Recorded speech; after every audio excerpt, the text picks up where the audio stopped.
introduce myself. Just make sure this is running. This is David Pena. I'm an American English teacher right now living in New Jersey. And today I'm hosting this wonderful Q&A session with Carissa Cabrera. She's from the Conservationist Collective Organization, and we'll be talking some ocean conservationism and marine biology. All right. So, Carissa, would you like to just introduce yourself to the group for us, please? Hi, everyone. Thanks for the introduction, David. My name's Carissa Cabrera. I'm a marine, I guess I'd say marine conservationist now, rather than marine biologist based in Hawaii. I live on the island of Oahu. Most of my work has been done with marine mammals like seals or dolphins and whales, or protected species, because in the United States, certain marine life are protected by law, like sea turtles. And now I focus mainly on community education about marine conservation, doing events like this one. Excellent. So let's start off our Q&A. Can you tell us like your origin story? How did you become an ocean conservationist, and what led to the formation of your organization? Yeah. Also, David, as a reminder, you did mention you wanted to record it. I'm not sure if it's recording right now. Yes, it is. Cool.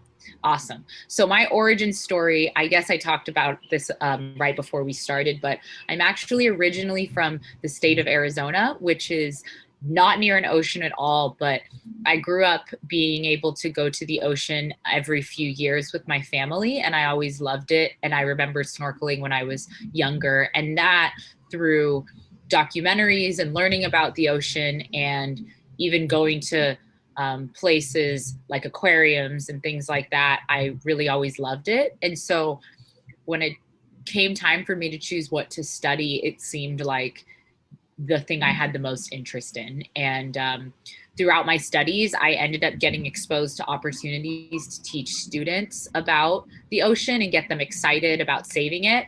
And then as I got older and I got further along in my studies, I realized really what an emergency state the ocean is in, which I would hope that all of you maybe have at least heard about, maybe plastic pollution, or we have a lot of endangered species in the ocean, but truly this ecosystem is under a lot of threat right now. And there's a lot that all of us can do to help it. And so as I learned more about that, I realized that I needed to move more into conservation rather than science and research. And fast forward a handful of years, I worked for a few nonprofits, I worked in labs, and I worked with these animals that I mentioned. And I realized that it's really important that we need to get people from other industries and other specialties involved in marine conservation if we want to help save the ocean.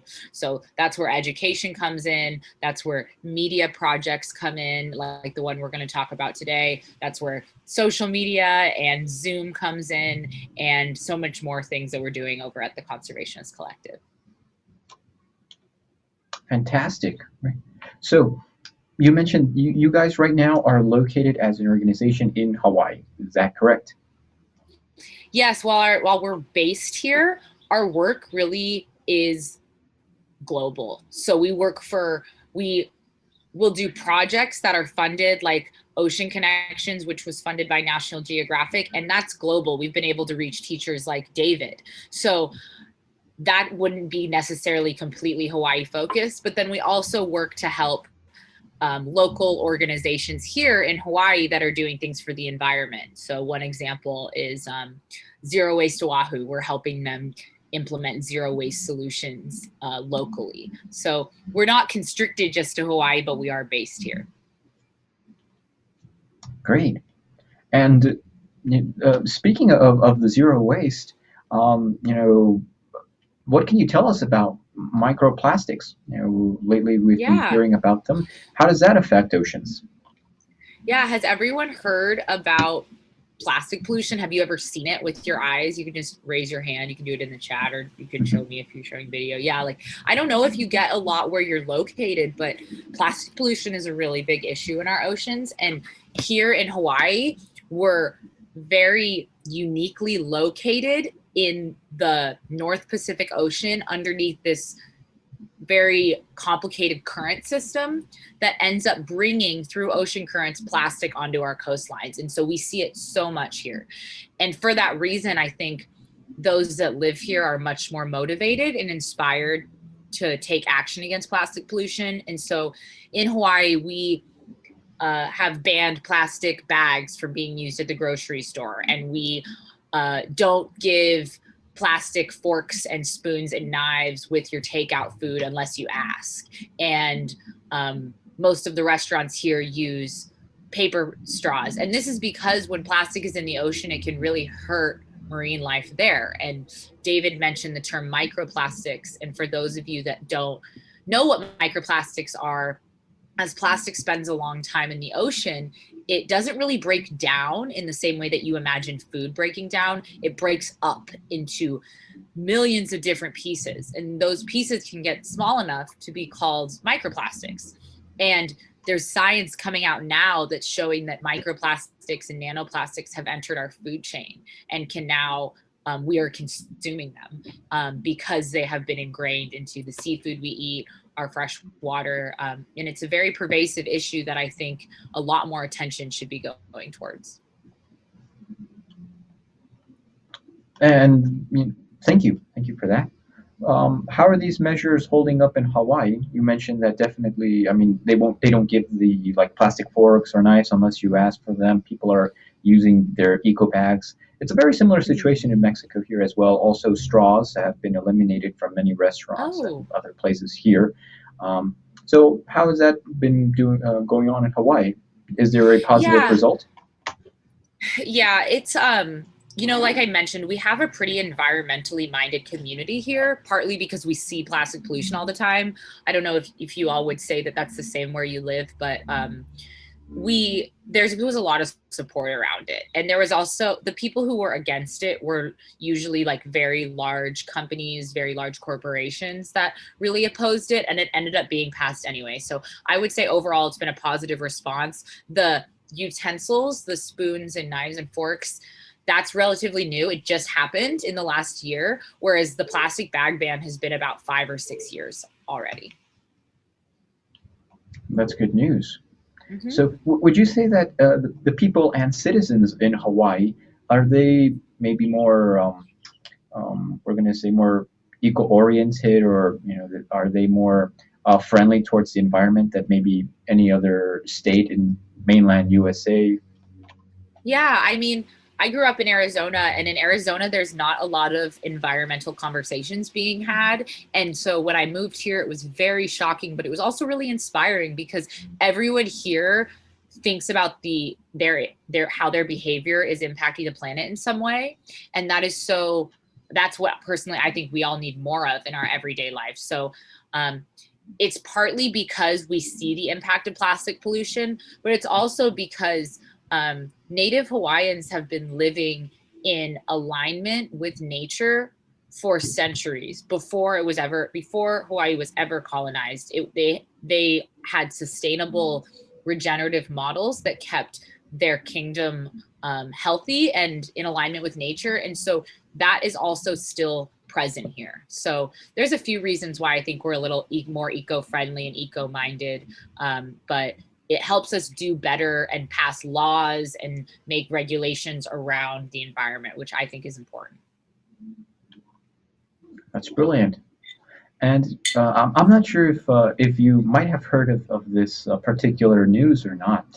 Actually, I worked on an event with a friend of mine. She's located in Paraguay, I believe, when we were hosting this event.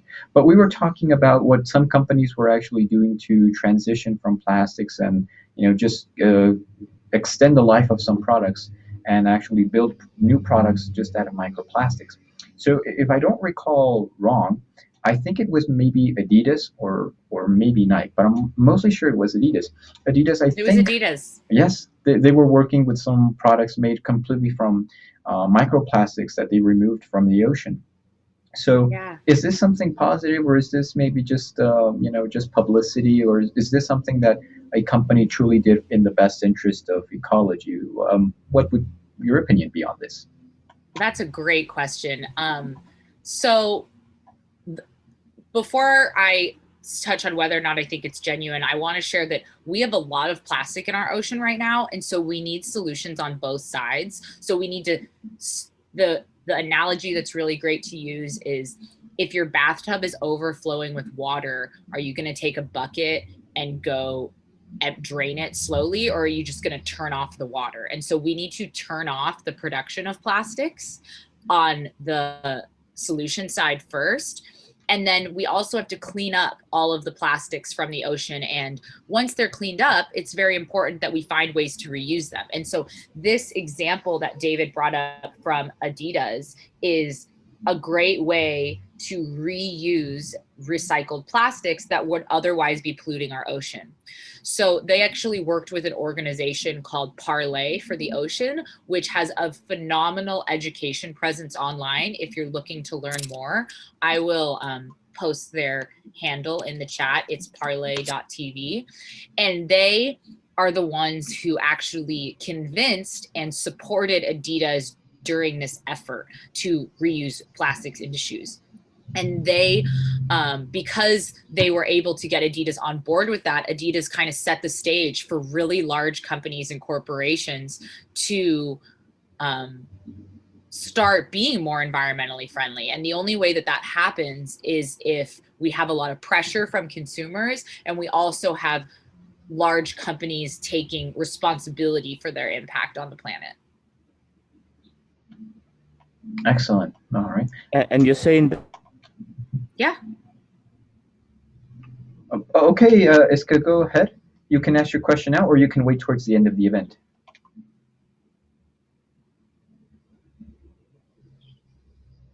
Did you have a question? Okay, I don't think so. All right.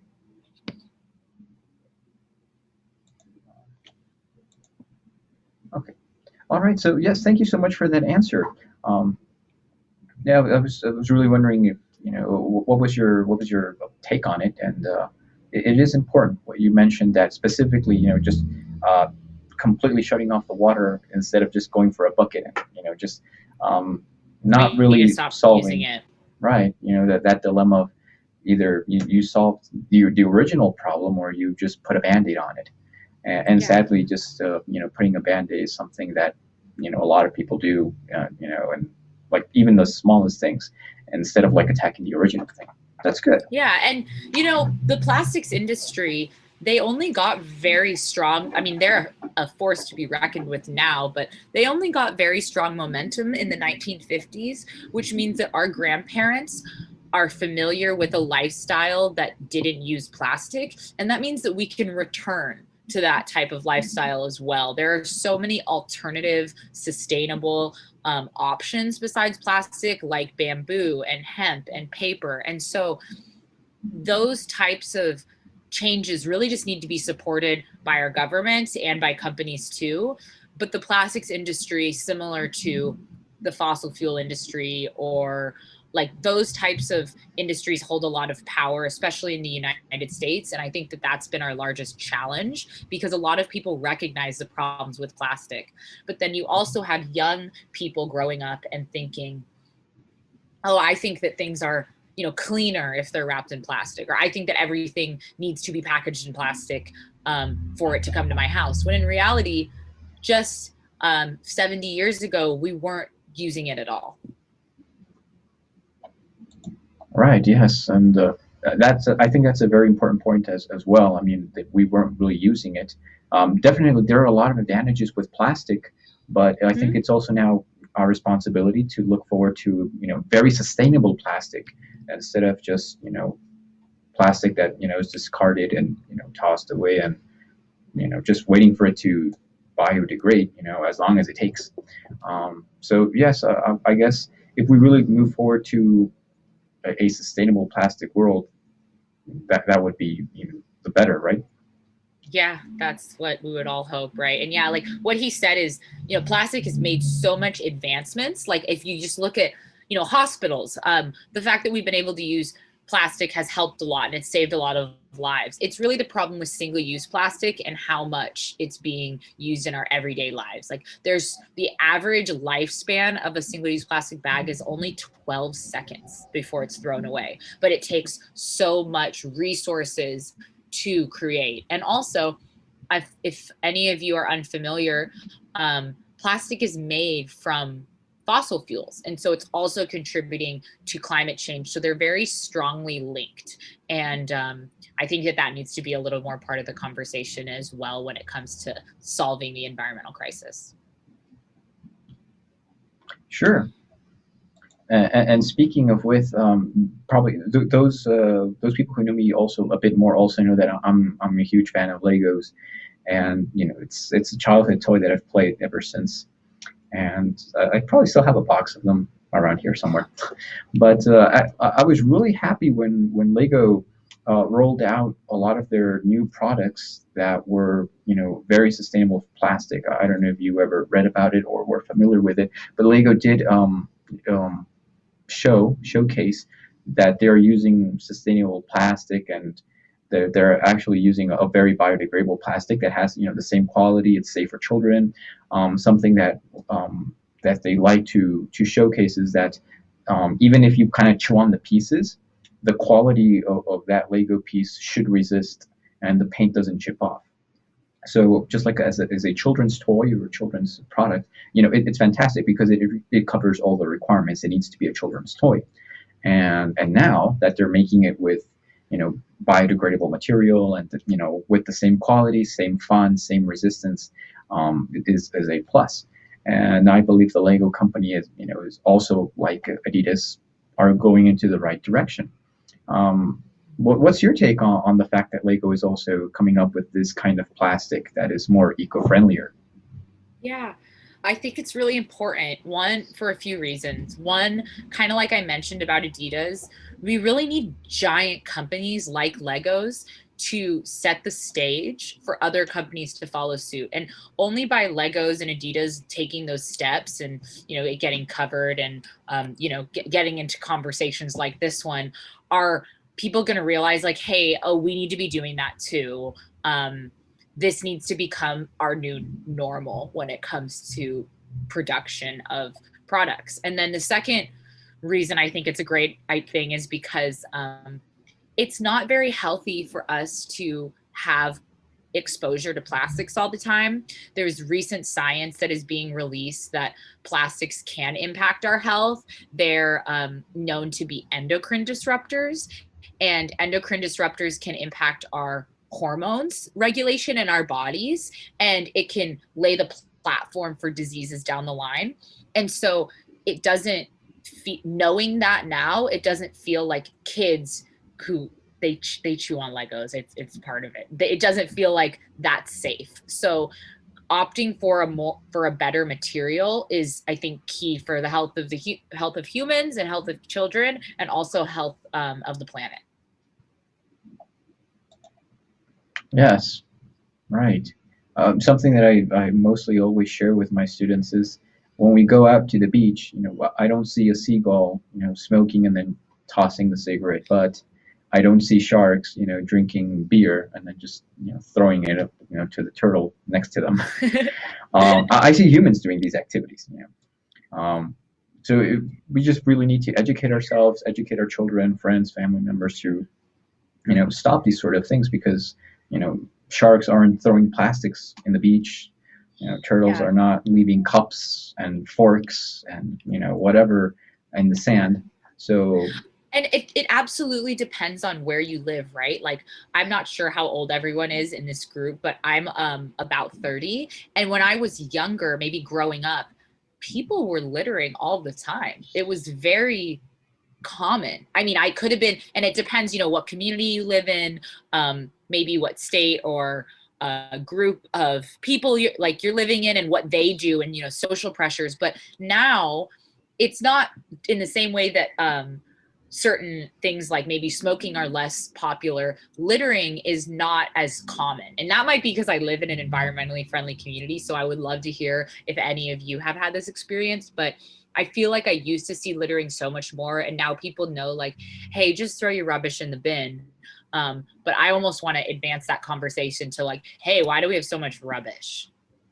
And I think that that's the next step. But I mean, there's so many small things that we can all do, and absolutely, I don't think that littering is acceptable at all in 2021. Likewise. Well, as for the age, yeah, I'm also 30 years old. I was born in the 90s, and definitely, why is there so much rubbish? Sometimes, I have an aunt also who is very eco-friendly as best as she can, as much as possible. Um, she even goes to Walmart with like her own plastic containers so that they can, give her, the meat or the fish or whatever, and they don't have to use plastic to wrap it up and stuff like that. So she's very conscious in that aspect. And she also gets very upset when she orders something from Amazon or any other company, just who or that ship. And for example, if she just bought like a small bracelet or something, and it comes like in this big box, she's like, "Why does this have to come in such a big cardboard box? I'm just buying something this big." And it's not a And computer or something that requires extra care. It's just like, yeah, it's almost like that's why we need individual change, and we also need corporate change, because like you said, I mean, I get frustrated too if I get a package that has excessive plastic packaging that is unnecessary. It's like clothes and it's wrapped 8 times. I mean, it can be frustrating. And so that's why it's important. I mean, I don't know if anyone's ever done this, but you can raise your voice and ask that company to change their packaging. And so Amazon has received a lot of criticism and pressure from consumers for having so much unnecessary waste associated with their shipping methods. And so I'm hoping that they'll take changes too. But, we can only do so much. We can show up with our own packaging to the grocery store, but if huge companies aren't doing their part either, I'm not sure the whole problem will be able to be solved. yes, I agree. It's not only companies. I mean, it's all of us, Mm-hmm. coming together and looking for a solution. So, to make this also a bit more interactive, I'm going to let Yeah. people ask questions. We basically finished. We're going to say the ocean conservationist part. If you guys have any questions, now is your time. And afterwards, we're now going to go into a little bit of marine biology, and then you will also be able to ask questions. So feel free to put them in the chat, or you can raise your hand. Everything's fair game. I would love to hear from you all. Yes. Any environmental questions or comments you want to share? Yeah, I can make some questions. The first maybe it's about the ocean, of course, and the pollution. But I remember in the past, the problem of the ocean was the crude, the tanks of or the ships that wash their tanks in the ocean, and of course it's dirty the waters, and the petrol that they split the ocean. Yeah, oil spills. Yeah, oil spills. And recently, I think the world changed the topic, and now is the problem is about the plastic, and I think they forgot to do other problems. I don't know if it is my impression or not, and I would like to listen to you about this. Yeah. Well, I am one. Thank you for your question. What he's referring to, the oil spills when the tanks, large shipping vessels will carry tanks of oil across our oceans to get to different countries. And we also have underwater and underground pipelines that will funnel oil, petroleum to where it needs to go. And oil spills are still an enormous threat to our oceans. And yes, I I see where you are saying that a lot of attention is going towards plastic right now, because plastic is definitely, I would say, a hot topic in marine conservation right now. But that doesn't mean that the oil spills have stopped happening. We just had an oil spill in the Caspian Sea, and we also just had an oil spill that ended up catching fire last month. And that, so these issues aren't necessarily going away, they're almost being added to each other. So to that point, the ocean's under a lot of threat from a lot of different issues. And oil in our marine ecosystem has a lot of effects on marine life. It usually results in a lot of individuals dying off, but it also contains really harsh toxic chemicals that can enter our food chain and then be consumed by us, which can pollute us. And we saw this with the BP oil spill that happened, I believe, in 2008 off the coast of Florida in the United States, which was very well known and notable. And we're still seeing impacts from that oil spill today, nearly 20 years later. Okay, thank you. Mm-hmm.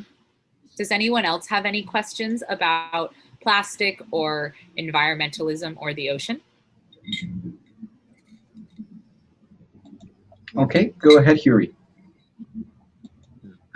Yeah, I was just wondering, I've just learned recently that I think some reports, maybe some studies, they found that most of the plastic in the ocean is fishing gear, you know. So how do we deal with that kind of problem? I mean, yeah. You know, most people I would think that most people would turn their back on the problem because they like eating fish. So how do you deal with it? That is I am so happy he brought that up. And what he's referring to is that we had a lot of attention go towards single-use plastic items like, I would say, straws or something that got a lot of attention. When in reality, plastic netting and fishing gear is one of the largest plastic polluters in our ocean, which stems directly back to the industrial fishing industry. And so there are a lot of ways that you cannot support this industry while also eating seafood. And I'm going to tell you a few because I know that that's the biggest compromise or sacrifice when it comes to wanting to help the ocean, but also seeing, oh, the fishing industry is really hurting the ocean. So what can I do? And first, I want to say that if you want to learn more about this, the documentary Seaspiracy talks about it a lot. But also, the industrial fishing industry doesn't just pollute the ocean. That hurts a lot of marine life with plastic. It also is a huge violator of human rights. And that's a story for a different meeting. But there are a lot of issues when you pull away some layers when it comes to industrial fishing. So if you like seafood, one of the best ways that you can get sustainably sourced seafood is by going and to the fish market yourself and picking out the fish. And while this might seem like, oh, I'd rather just get what I get at the grocery store, you end up becoming very knowledgeable about the quality of the fish that you're eating when you start doing this. You recognize that it tastes better, that it's fresher. You get to know the people who caught it, and you can even ask them how they caught it. And there's a lot of sustainably sourced seafood becoming more available in grocery stores too. I'm not sure what the options are where in the communities that you all live in, but there are certifications that are now being placed on seafood to show how it was caught and if it was caught in a way that hurt the ocean. And so these are just two things that you can do. There's also an amazing phone app. I'm going to put it in our chat right now that's completely free. And it was started by the Monterey Bay Aquarium, and it allows you to look up how to purchase sustainably sourced seafood. So next time you decide to have seafood for a family dinner, think about how it was caught and maybe how that, what other options you could take that might help the ocean. Thank you for bringing up that point, Kiri. Yeah, if I may follow up. Yeah, no, I don't eat fish, but also because of the health complications that I've learned about with, pollution like mercury pollution, other things. Like, so I was wondering if maybe is there a solution, because even locally sourced, I think it probably pollutes. The fish are polluted as well because of the microplastics and those heavy metals. Do you think is it ever possible that we have that possibility? Yeah, so once again, a great note. And I also don't eat fish for the reasons that he mentioned and for what I'm aware of about the industry. I would say that if you have access to abstaining from seafood and reducing your seafood consumption, I would strongly encourage you to do that to help the ocean and to keep yourself healthy. There's a reason why there's warnings for pregnant women to consume seafood too much. The mercury that he mentioned, we're just learning about how plastic is impacting the food chain. But another to something that he might not know is that we have about 7 to 8 billion people on this planet right now, and about 3 billion people in the world depend on seafood as their primary protein source. So that's why I say if you have the privilege or access to stop eating seafood, because you absolutely should reduce your seafood intake if this is a priority to care for the oceans. But a lot of people don't have the choice to do it. And that's the type of situation where we need to have better regulation, more local options, more sustainably caught seafood, and also aquaculture, which is the process of seafood farming, is also growing exponentially to accommodate for our growing global population, which is estimated to hit 10 billion people on Earth by 2050. I saw that Leah put in the chat, do you know any conservationist groups in Mexico? There are so many conservation groups that are probably right under your nose that you don't know are nearby. So I'm not, Mexico's an enormous country. I'm not sure where you're located, but I would do a quick Google search with your city and see what's nearby. And I would send them an email, maybe even follow them on social media and ask them if you could get involved to volunteer, because I have a long history of working with conservation organizations, and they always need help, and they always need passionate people who care about getting involved. So definitely do that. And if you find one, email me and let me know which one you chose, and I would love to maybe feature it. Yeah, so thank you all for your questions. Actually, Leah, I'm going to chip in with this because right now I'm located in Mexico. So there is one that I know. I actually know one of the people. One of them who organizes the events. I think, if I don't recall, well, his name is Jared, but the name of his organization is like something in like the native tongue of Nahuatl or something like that. So I don't remember exactly what is the name. I know it starts with the letter T. However, it's located here in the state of Tlaxcala, so it's not really ocean oriented.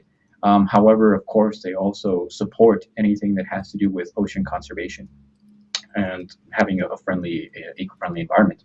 But this organization that is located more inland in Mexico deals with plastic pollution in rivers, and specifically with cigarette butts and the typical trash that you can find outside of maybe clubs, parks,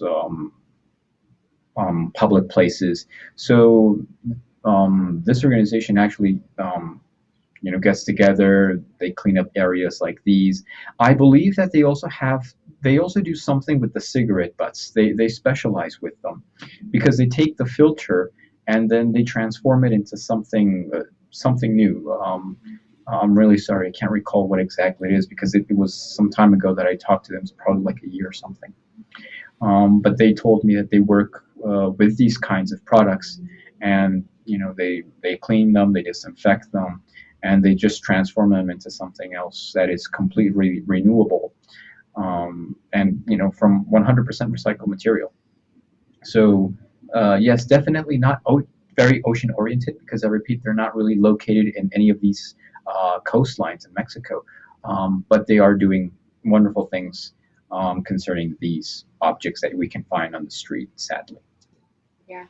And, you know, cigarette butts are one of the most common littered items. And so that's why we see like a lot of organizations focusing on cleanup efforts. That's one of the reasons why I started the Conservationist Collective, is because I believe we need more organizations doing environmental work. So yeah, I would definitely search up an organization in your area if you're looking to get more involved in being part of the solution. Yes, I also agree with that as well. So, sure, Leah. Does anyone else have another question, or we'll jump into the marine biology part? All right, Hiri. And by the way, good choice of documentary. Yeah. Yeah, thanks. So, just about the rubbish, I was thinking that, I think the reason why we have so much rubbish is because it's convenient. Products being thrown away, they're very convenient. And so I see that there is a structural level to this problem, that is the economic system encouraging those behaviors. Encouraging, like, one company will make it more convenient than the other one, and the other one will have to follow suit, and they will, compete on this competition to the bottom, right? So it seems to me that it's not possible until we change the socioeconomic system, because the drivers of those behaviors are still in place. Even if we encourage people so much to be nice and to reuse it and blah blah blah, if we don't make the changes that impact those big corporations and their behaviors, because one is always going to say no, but I have a more convenient option. So do you see any pathway to solving this problem? Yeah. What country are you located in? Brazil. Brazil. Yeah, what he mentioned is something that I am so excited. I haven't had a chance to talk to a group of people about, so I'm really excited he mentioned it, because I normally stray away from it during presentations. The convenience culture that we've had is at the root of this problem. And when you strip away all these layers where I say, oh, individual action is important. And before, maybe 5 years ago, when I really cared about making change in sustainability, I was saying we all need to change, and that's what'll change it. But at this point, communities and individuals have vocalized what they want to be done, and our governments and companies and corporations are not responding. And so I can only speak to what I know very closely in the United States, but the ultimate root of this issue lays in capitalism, which is the socioeconomic model that Hiri was just describing. So because we are consistently driven by profits, there is no incentive to helping the environment. And only by incorporating environmental incentives into our production and really how we exist in our communities is the only way to really address it. And so that's why we need governments to step in with regulations to hold corporations accountable, but we also need individuals to hold our governments accountable. And this is the current, I guess, friction that we've seen building over and over between people and demographics of a lot of power. So we're seeing a lot of conversations about the largest issue, which is that there's an enormous power divide, and that's contributing to, the health impacts on our planet as well. Excellent. Yes. Thank you for the question, Gary. So we still have a couple of minutes.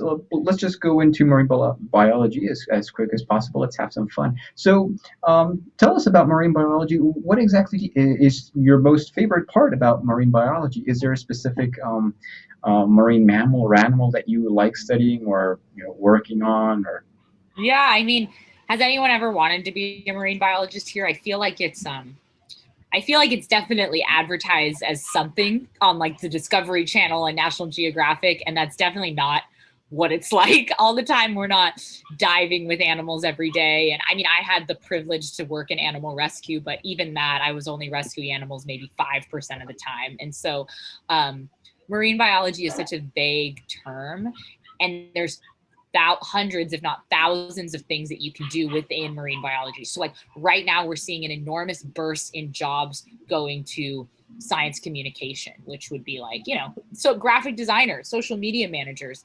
videographers and photographers. Those are all advancing marine biology too.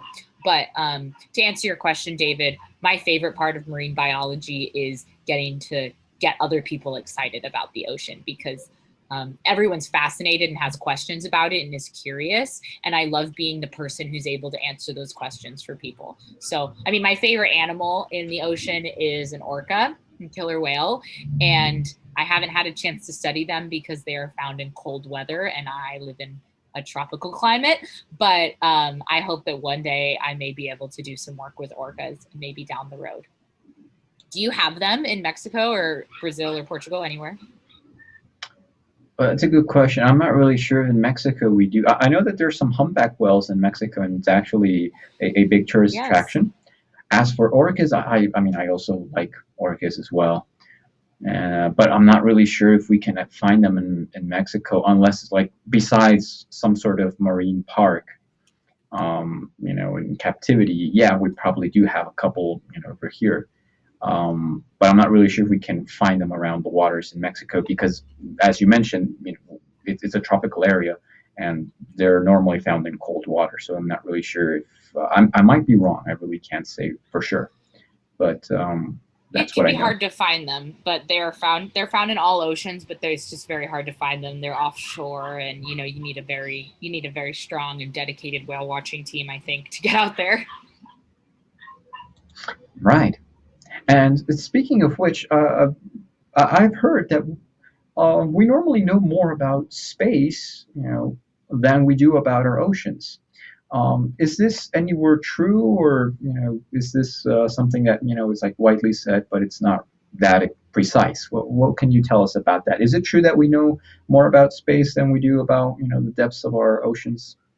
Yeah, I mean, I've heard that. Yeah, I think we've all probably heard that. I mean, it's hard to quantify whether or not that's true. Knowing more, what is knowing things, but I would say like yes, there is still so much left to discover and learn about when it comes to our oceans. They cover about 70% of the surface area of our planet.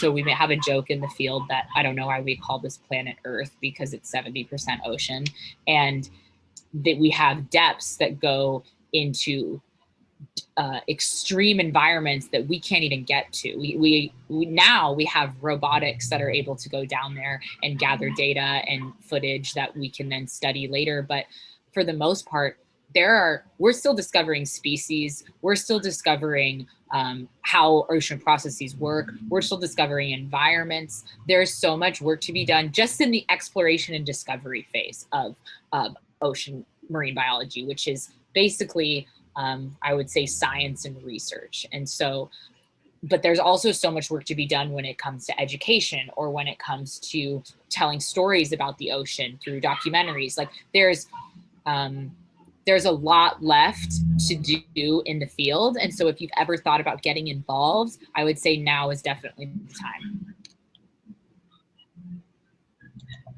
Great. And, you know, how can young students, college grads or college students and adults get involved in marine biology and ocean conservationism? Yeah, so I guess it goes back to how I answered Leah's question was there are a lot of, depending on how close you are to the coast, there are a lot of ocean conservation organizations that are found probably pretty close to where you live. And that's how you can get involved, is by reaching out to them and asking to volunteer, to intern. And, you know, in my experience, when job positions open up in these organizations, they prefer to end up hiring people who are already involved because they know them and they're familiar. And so, and then if you don't live near a coast, it's very important to recognize how interconnected other environmental issues are with helping the ocean. So working on something like climate change is still helping the ocean. So if you want to get involved in any way, I would search any environmental group where you are, and you don't have to be near a coast to help. And the best thing that you can do for if you want to be a marine biologist is to start going and getting these experiences. And I always say, be a yes person, say yes to anything that you're asked to do, because you'll learn invaluable skills and you'll be able to have a lot more opportunities that way. Right. Excellent. And my next question would be, what is something inside the field of marine biology that is not maybe very popular or very known? Like, is there like a big misconception? I know you mentioned that a lot of people, when they think of marine biology, they automatically think, saving baby sea lions and baby dolphins and stuff like that. But is there something that actually is very important in marine biology that is almost not talked about or unpopular? Yeah. Well, I would have, if you asked me this earlier, I would have said the fishing gear statistic that Huri brought up. But now I get to focus on something else. So I think one thing that's really not spoken about enough is that the ocean actually regulates the air that we breathe, the climate systems that we have, and the health of all life on Earth, which means that when the ocean gets to a state of, when the ocean is so unhealthy that it can't keep itself in check and it's so out of balance, all life on Earth is going to be impacted for that. So I think that what people need to realize is that we are so interconnected with the ocean, no matter where you live, no matter what job you work in, no matter what your age is, that all of our behaviors impact the ocean, but also everything that's going on in the ocean impacts us. So one quick statistic is that the ocean supplies us with over half of the oxygen that we breathe. And so if we get to a point where the ocean is not able to produce that oxygen, our life on Earth is going to greatly contract, right? The population is going to greatly decrease. And when you think about climate change, which is a huge topic, especially for young people who are recognizing that what they're going to be facing in their lifetimes, the ocean is our biggest tool against fighting climate change because it regulates the climate for the entire planet. And so if we have a healthy ocean and we invest in healing our ocean and saving it in conservation, we can ultimately overcome the climate crisis. And so I guess that was a few answers to your question, David, but the importance of the ocean, I don't think is talked about enough. And I think that if we could just remind ourselves of that every day, we'll probably end up seeing a lot more progress when it comes to helping the ocean. Excellent. Thank you so much for that. All right. Okay. Anyone in the group would like to ask Carissa Who's a got question? questions? Yeah, questions about the ocean at all? Topics you want to bring up? I know you guys already brought up a lot. All right. Yeah. Yes, Yuri? Yeah, I was just wondering about the state of the acidification of the oceans, the health of the coral reefs, because it seemed like it was a big, big problem. But I also saw a while ago that maybe they saw some hope of restoring some coral reefs. How is it going? Yeah, I'm going to give a little background before I answer that. So coral reefs, has anyone seen a coral reef? Like maybe snorkeling, some of them are shallow. They're very beautiful, they look different. Has anyone seen one? Yeah, okay. So coral reefs actually support about 25% of all of the biodiversity in the ocean, which means that they are a super key part of the ecosystem. And they are also one of, similar to the plastic pollution topic, there's a lot of attention going to coral reefs right now because they're under a lot of stress. Huri mentioned ocean acidification. For simple terms, ocean acidification is a process of climate change. So as the carbon dioxide goes into the ocean, it lowers the pH of the water, which adds more stress to corals. Okay, but corals are also under stress from a lot of different things, like when they're too hot and the temperature of the water is too high, they will bleach all of their symbiotic phytoplankton and they'll turn white. And all these things are contributing to coral death in some places. And so we've seen a lot of hot topics going around the Great Barrier Reef in Australia and how it's under a lot of threat. And we see this here in Hawaii too with coral reefs. So what he was mentioning is that, in the scientific community, there's a lot of work being done to save coral reefs. There's a lot of work being done, but it's because they're one of the first ecosystems that's expected to go extinct, and it's expected to happen actually in our lifetime.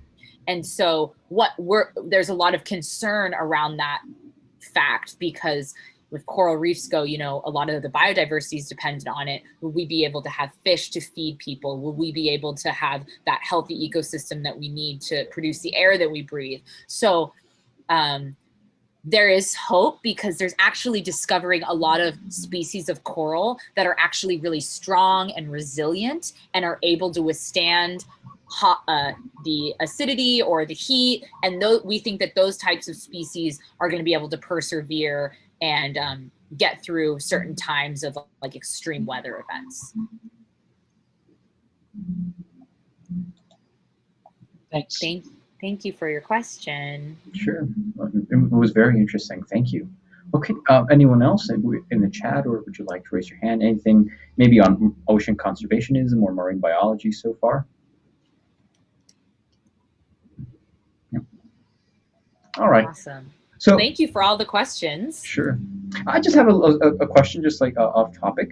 I was just wondering, since you're over there in Hawaii, I believe that actor Jason Momoa is from Hawaii, if I'm not mistaken, I think. But I also think I'm just wondering, is he a popular celebrity over there in Hawaii? I've heard that he's also involved in a couple of conservation and eco-friendly projects over there. Any news about this? Is he like a huge star over there in Hawaii?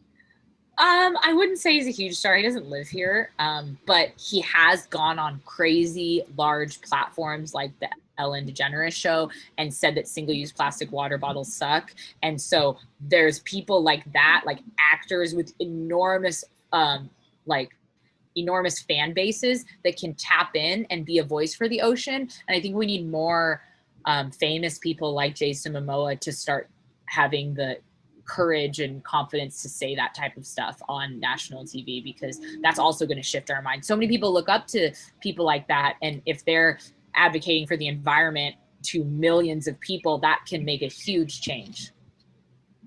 Okay. Yeah, I think I saw a couple of videos and read that he was advocating precisely for not like the removal of an installation, or to prevent an installation of a telescope, something like that, because I think it was going to be like, yes, it would harm a religious ceremonial place and also add some pollution along the way. I'm not really sure if that is 100% accurate, but that's what I read. I can talk a little bit about that. So what David's referring to is Mauna Kea, which is a sacred mountain on one of the islands of the main Hawaiian Islands. And a few years ago, there was plans to construct a enormous telescope to conduct a lot of studies. A lot of research has been done at Mauna Kea. But Mauna Kea is a very sacred indigenous space for Native Hawaiians, and Native Hawaiians, this was their land first. And so there was contention between scientific industry that was trying to produce this telescope and indigenous folks and community members. And in my opinion, that is a sacred land and we should not be building a telescope there. All right, fair enough, thank you. All right, okay. Anyone else have final questions, final thoughts or comments? If something does pop into your head and you think I have a question, send me an email. I will put my personal email in the chat right now, and I'd love to talk more about it. You all had a lot of really good things to say, and I can tell you're already pretty educated about these topics. So I'm happy we were able to dive in to more detailed and nuanced conversations. Sure. So if anyone would like to contact you, reach out, is there, besides your email, is there something else that you would like to share with us? Any contact or profile? Yeah, so my email's for like, events like this. If you're interested, I'd love to talk more about that. But if you're looking to just learn more, I use my Instagram and TikTok to educate people about the ocean and climate change through videos and social media content. So you can follow me there. I'm really active and I try to focus on a lot of the relevant stuff. So like, we talked about oil spills earlier, and I mentioned that there were a few last month. Like I try to do educational content to teach more people about what's going on in our oceans globally. So feel free to give me a follow there if you're interested in learning more about the ocean in a passive way. Excellent, very good. Well, so thank you so much, Carissa, for coming in and for accepting the invitation to this awesome interview. I really appreciate it. I believe also the attendees have also enjoyed this, this wonderful presentation, and a lot of education, I can say, has really taken place on being conscientious about a lot of our personal actions also towards the ocean. So thank you so much, Carissa. Really appreciate you coming in, as well as thank you, everybody. David. All right. So yes. I was just going to say, yeah, just thinking, I know we talked a lot about a lot of heavy topics, but, just thinking back about what you can do every day is really key, because that doesn't necessarily have to be those individual actions. That can also be reaching out to a company or reaching out to a political representative and telling them like, hey, this is important to me. And so if we can all just think a little bit more about that in our everyday actions, I think we'll see a lot of change. So thank you so much for offering me this space, David. And I know that this was a multi-language event, so I hope that I talked slow enough that everyone was able to understand. And thank you again. I hope everyone has a good day. Aloha. Yes. All right. Aloha to you as well. Thank you so much. All right. So we wish you the very best. Thank you very much. And all right, best wishes, guys. Thank you so much for being in this event. I hope you have a wonderful rest of your day. All right. Take care, and see you next week. Bye, everybody. Bye-bye. Thank you. Thank you.